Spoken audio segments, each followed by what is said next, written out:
2 years ago, I began my campaign here in Pittsburgh, saying I was running to rebuild the backbone of America. And today, I return as your president to lay out the vision of how I believe we do that, rebuild the backbone of America. It's a vision not seen through the eyes of Wall Street or Washington, but through the eyes of hardworking people, like the people I grew up with. People like Mike and his union family, union workers in his Carpenters Training Center. People like the folks I grew up with in Scranton and Claymont, Delaware. People who get up every day, work hard, raise their family, pay their taxes, serve their country, and volunteer for their communities, and just looking for a little bit of breathing room, just a little bit of light. Ordinary Americans doing extraordinary things. People who break their necks every day for their families and the country they love. A country that, in fact, which on the day I was elected was in extreme distress, with the virus on a deadly rampage that has now killed over 500, I carry it in my pocket every day. I have the list of exactly how many have died. 547,296 Americans dead from the virus. More than all the people killed in World War I, World War II, the Vietnam War, 9/11. 547,296 Americans. And an economy that left millions out of work and created so much anxiety. That's why I moved so quickly to pass the American Rescue Plan with the help of my friends here in the Congress. I really mean that. It didn't pass by a whole lot, but with the leadership of Connor and Bobby and the Mayor, you got it done. Because it was an emergency. We needed to act to save jobs, to save businesses, to save lives. And that's what we did. We're beginning to see the results. We're on our way to having given 200 million vaccination shots in the first 100 days of my presidency. When I said I'd get 100 million done, people thought it was a significant exaggeration. We're going to get 200 million done, twice the original goal, because of all the help of all of you. Leading economists are now predicting our economy will grow 6% this year. That's a rate we haven't seen in years and years. We can cut child poverty in half this year. With the American Rescue Plan, we're meeting immediate emergencies. Now it's time to rebuild. Even before the crisis we're now facing, those at the very top in America were doing very well, which is fine. They were doing great. But everyone else was falling behind. The pandemic only made the division so much worse and more obvious. Millions of Americans lost their jobs last year, while the wealthiest 1% of Americans saw their net worth increase by $4 trillion. Just goes to show you how distorted and unfair our economy has become. It wasn't always this way. Well, it's time to change that. I note parenthetically that I got criticized for giving tax breaks to middle class and poor folks this last time. I didn't hear that cry, you and cry, when we were doing the same thing. When Trump's tax bill passed, 83% of the money went to the top 1%. You know, this is not to target those who've made it, not to seek retribution. This is about opening opportunities for everybody else. And here's the truth. We all will do better when we all do well. It's time to build our economy from the bottom up and from the middle out, not the top down. That hadn't worked very well. For the economy overall, it hadn't worked. Because Wall Street didn't build this country. You, great middle class, built this country. And unions built the middle class. And it's time, and this time, when we rebuild the middle class, we're going to bring everybody along. Regardless of your background, your color, your religion, no matter, everybody gets to come along. So today, I'm proposing a plan for the nation that rewards work, not just rewards wealth. It builds a fair economy that gives everybody a chance to succeed. And it's going to create the strongest, most resilient, innovative economy in the world. It's not a plan that tinkers around the edges. It's a once-in-a-generation investment in America, unlike anything we've seen or done since we built the interstate highway system and the space race decades ago. In fact, it's the largest American jobs investment since World War II. It will create millions of jobs, good-paying jobs. It will grow the economy, make us more competitive around the world, promote our national security interests, and put us in a position to win the global competition with China in the upcoming years. It's big, yes. It's bold, yes. And we can get it done. It has two parts: the American Jobs Plan and the American Families Plan. Both are essential to our economic future. In a few weeks, I'll talk about the Americans' Family Plan, but today, I want to talk about the Americans' Jobs Plan. I'll begin with the heart of the plan.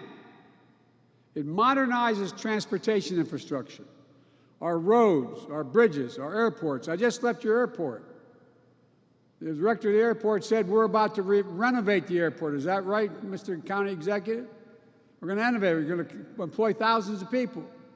And she looked at me and said, I can't thank you enough for this plan. It grows the economy in key ways. It puts people to work to repair and upgrade that we badly need. It makes it easier and more efficient to move goods, to get to work, and to make us more competitive around the world. Some of you local officials know when someone wants to come in the area and a company wants to invest, what do they ask? Where's the first rail bed? How can I get to the railroad? What access to the interstate do I have? What's the water like? Tell me about it. It goes on and on. It's about infrastructure. The American Jobs Plan will modernize 20,000 miles of highways, roads, and main streets that are in difficult shape right now. It'll fix the nation's 10 most economically significant bridges in America that require replacement. Remember that bridge that went down? We got 10 most economically significant bridges with more commerce going across it that need to be replaced. We'll also repair 10,000 bridges, desperately needed upgrades to unclog traffic, keep people safe, and connect our cities, towns, and tribes across the country. The American Jobs Plan will build new rail corridors and transit lines, easing congestion, cutting pollution, slashing commute times, and opening up investment in communities that become connected to the cities and cities to the outskirts, where a lot of jobs are these days. It'll reduce the bottlenecks of commerce at our ports and our airports. The American Jobs Plan will lead to a transformational progress in our effort to tackle climate change with American jobs and American ingenuity, protect our community from billions of dollars of damage from historic superstorms, floods, wildfires, droughts, year after year, by making our infrastructure more secure and resilient and seizing incredible opportunities for American workers and American farmers in a clean energy future. Skilled workers, like one we just heard from, building a nationwide network of 500,000 charging stations, creating good-paying jobs by leading the world in the manufacturing and export of clean electric cars and trucks. We're going to provide tax incentives and point-of-sale rebates to help all American families afford clean vehicles of the future. The federal government owns an enormous fleet of vehicles, which are going to be transitioned to clean electric vehicles and hydrogen vehicles right here in the United States of America, by American workers, with American products. When we make all of these investments, we're going to make sure, as the executive order I signed early on, that we buy American. That means investing in American-based companies and American workers. Not a contract will go out that I control that will not go to a company that is an American company with American products all the way down the line and American workers. And we'll buy the goods we need from all of America, communities that have historically been left out of these investments. Black, Latino, Asian American, Native Americans, rural, small businesses, entrepreneurs across the country. Look, today, up to 10 million homes in America and more than 400,000 schools and child care centers have pipes where they get their water from, pipes that are lead-based pipes, including pipes for drinking water. According to scientists, there is simply no safe exposure to lead for a child. Lead can slow development, cause learning behaviors, and hearing problems. The American Jobs Plan will put plumbers and pipe fitters to work, replacing 100% of the nation's lead pipes and service lines. So every American, every child can turn on a faucet of our fountain and drink clean water. With each $5,000 investment, replacing a line that can mean up to $22,000 in health care costs saved. A chance to protect our children, help them learn and thrive. We can't delay. We can't delay another minute. It's long past due. You know, in America, where the early interest was in internet, this thing called the internet that we invested in. We invented the early internet. It was invented here. Millions of Americans, though, lack access to reliable high-speed internet, including more than 35% of rural America. It's a disparity even more pronounced during this pandemic. American Jobs will make sure every single American has access to high-quality, affordable, high-speed internet for businesses, for schools. And when I say affordable, I mean it. Americans pay too much for internet service. We're going to drive down the price for families who have service now and make it easier for families who don't have affordable service to be able to get it now. As we saw in Texas and elsewhere, our electrical power and power grids are vulnerable to storms, catastrophic failures, and security lapses, with tragic results. My American Jobs Plan will put hundreds of thousands of people to work, line workers, electricians, and laborers, laying thousands of miles of transmission line, building a modern, resilient, and fully clean grid, and capping hundreds of thousands of literally orphan oil and gas wells that need to be cleaned up because they're abandoned, paying the same exact rate that a union man or woman would get having dug that well in the first place. We'll build, upgrade, and weatherize affordable, energy-efficient housing, commercial buildings for millions of Americans. Even before the pandemic, millions of working families faced enormous financial and personal strain trying to raise their kids and care for their parents at the same time, the so-called sandwich generation, or family members with disability. You got a child at home, you can't stay home from work to take care of that child unless you lose, the child's at risk, or you lose your job, or you have an elderly parent you're taking care of. And seniors and people with disabilities living independently feel that strain as well, but we know if they can remain independently living, they live longer. American Jobs Plan is going to help in big ways. It's going to extend access to quality, affordable home community-based care. Think of expanded vital services like programs for seniors. Or think of home care workers going into homes of seniors and people with disabilities, cooking meals, helping them get around their homes, and helping them be able to live more independently. For too long, caregivers who are disproportionately women and women of color and immigrants have been unseen, underpaid, and undervalued. This plan, along with the American Families Plan, changes that with better wages, benefits, and opportunities for millions of people who will be able to get to work in an economy that works for them. You know, decades ago, the United States government used to spend 2% of its GDP, its gross domestic product, on research and development. Today, we spend less than 1%. I think it's 0.7%. Here's why that matters.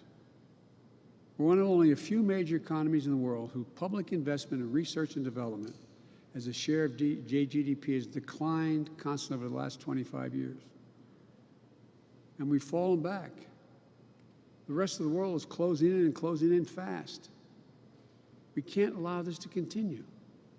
American Jobs Plan is the biggest increase in our federal non-defense research and development spending on record. It's going to boost America's innovative edge in markets where global leadership is up for grabs. Markets like battery technology, biotechnology, computer chips, clean energy, the competition with China in particular. Critics say we shouldn't spend this money.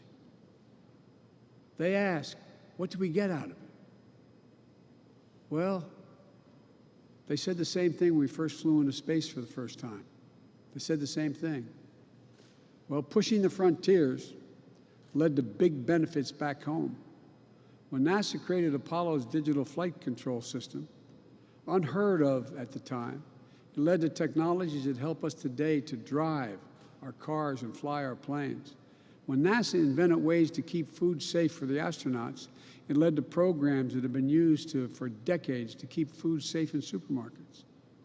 At least 2,000 products and services have been developed and commercialized as a result of American space exploration. GPS has helped us find each other. Computer chips allow us to see and talk to one another, even when we're separated by mountains and oceans, singing happy birthday and watching the first steps of that new baby grandchild, comforting each other when comfort is needed.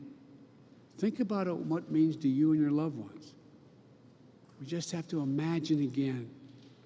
I had a long discussion with Xi Jinping, leader of China, and he called to congratulate me. We spent 2 hours on the phone.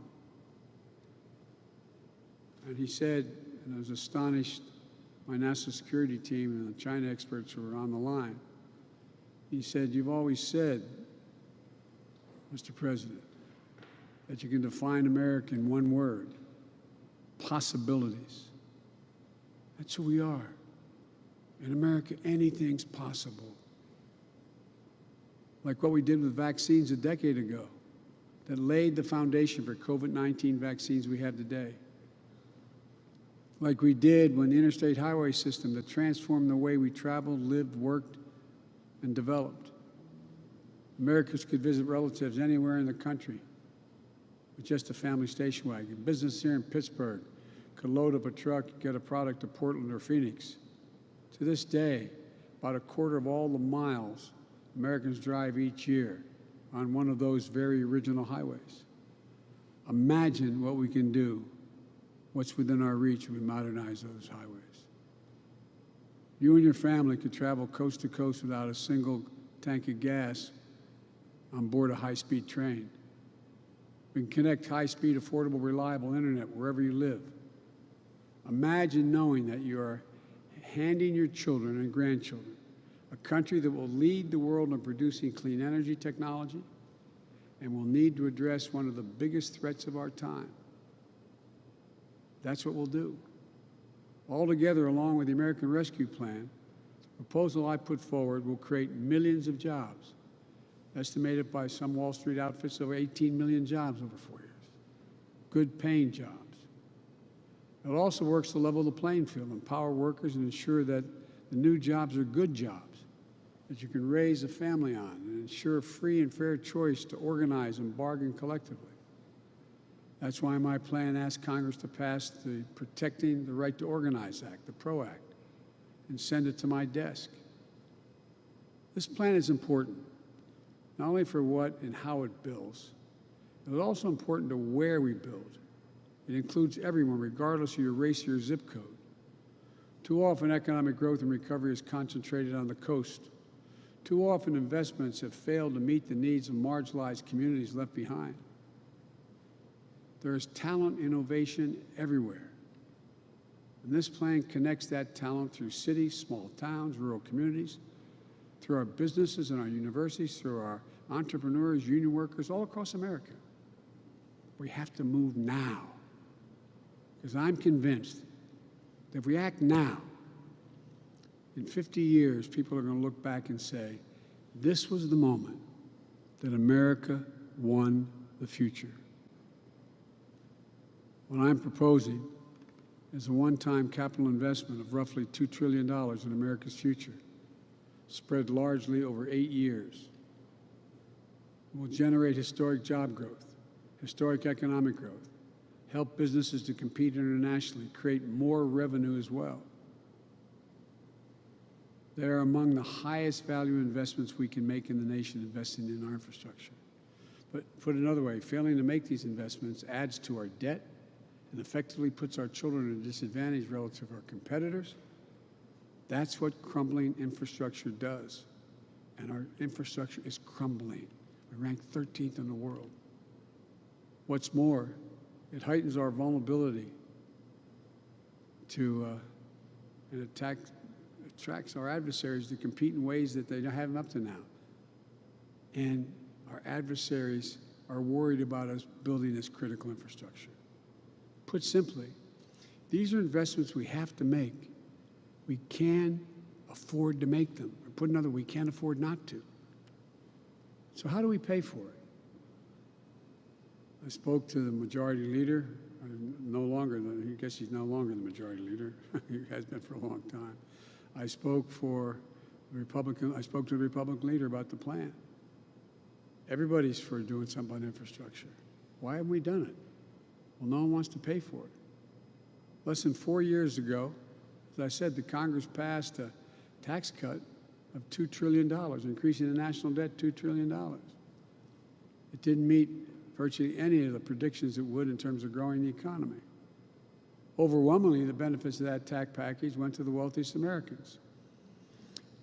It even included new investments that would profit by shifting profits and jobs overseas if you're a corporation. It was bad for American competitiveness, deeply unfair to the middle-class families, and wrong for our future. So here's what I do. I start with one rule. No one, we say it again, no one making under $400,000 will see their federal taxes go up, period. This is not about penalizing anyone.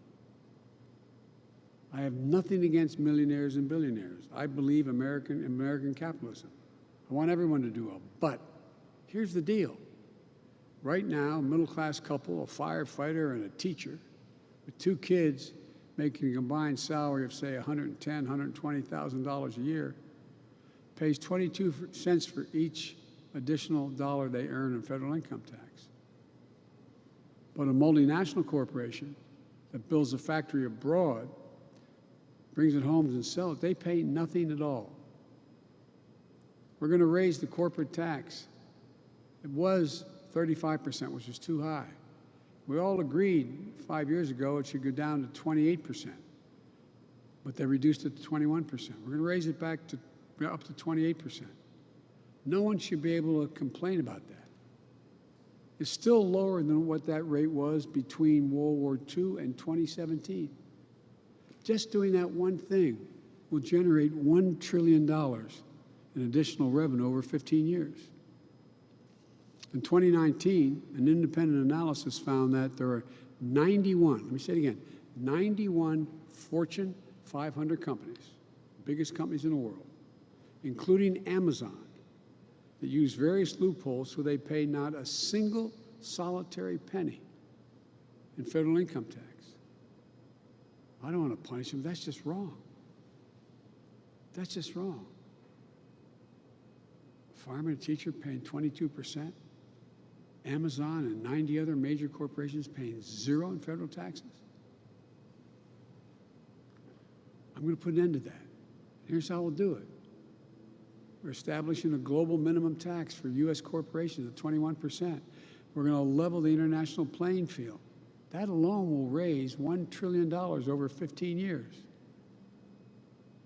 We'll also eliminate deductions by corporations for offshoring jobs and shifting assets overseas. You do that, you pay a penalty. You don't get a reward, in my plan. And use the savings from that to give companies tax credits to locate manufacturing here and manufacturing and production here in the United States. And we'll significantly ramp up the IRS enforcement against corporations who either fail to report their incomes or underreport. It's estimated that could raise hundreds of billions of dollars. All this adds up to more than what I proposed to spend in just 15 years. It's honest, it's fiscally responsible, and by the way, as the experts will tell you, it reduces the debt, the federal debt over the long haul. But let me be clear. These are my ideas on how to pay for this plan. If others have additional ideas, let them come forward. I'm open to other ideas, so long as they do not impose any tax increase on people making less than $400,000. Let me close with this. Historically, infrastructure had been a bipartisan undertaking, many times led by Republicans. It was Abraham Lincoln who built the Transcontinental Railroad. Dwight Eisenhower, Republican, the interstate highway system. I could go on. And I don't think you'll find a Republican today in the House or Senate, maybe I'm wrong, gentlemen, who doesn't think we have to improve our infrastructure. They know China and other countries are eating our lunch. So there's no reason why it can't be bipartisan again. The divisions of the moment shouldn't stop us from doing the right thing for the future. I'm going to bring Republicans into the Oval Office, listen to them, what they have to say, and be open to other ideas. We'll have a good faith negotiation with any Republican who wants to help get this done. But we have to get it done. I truly believe we're in a moment where history is going to look back on this time as a fundamental choice having been made between democracies and autocracies. You know, there's a lot of autocrats in the world who think the reason why they're going to win is democracies can't reach consensus any longer. Autocracies do. That's what competition between America and China and the rest of the world is all about. It's a basic question. Can democracies still deliver for their people? Can they get a majority? I believe we can. I believe we must. Delivering for the American people is what the American Rescue Plan was all about. And it's been overwhelmingly popular when I wrote it. Everybody said I had no bipartisan support. We're overwhelming bipartisan support with Republican, registered Republican voters. And ask around. If you live in a town with a Republican mayor, a Republican county executive, or a Republican governor, ask them how many would rather get rid of the plan. Ask them if it helped them at all. It's what the American Job Plan is about. The new one I'm proposing. I hope Republicans in Congress will join this effort. I hope and I believe a number of businesses will join this effort. And I hope and believe the American people will join this effort. Democrats, Republicans, and Independents, we can do this. We have to do this. We will do this. We just have to remember, this is the United States of America. And I've said it 1,000 times. There's nothing beyond our capacity if we act together. So it's time to move together. Thank you, and I hope I get to come back to see you folks after this plan is passed. And the question is, you have to attract even more apprentices, more people, because we're building so much. God bless you all, and may God protect our troops. Thank you.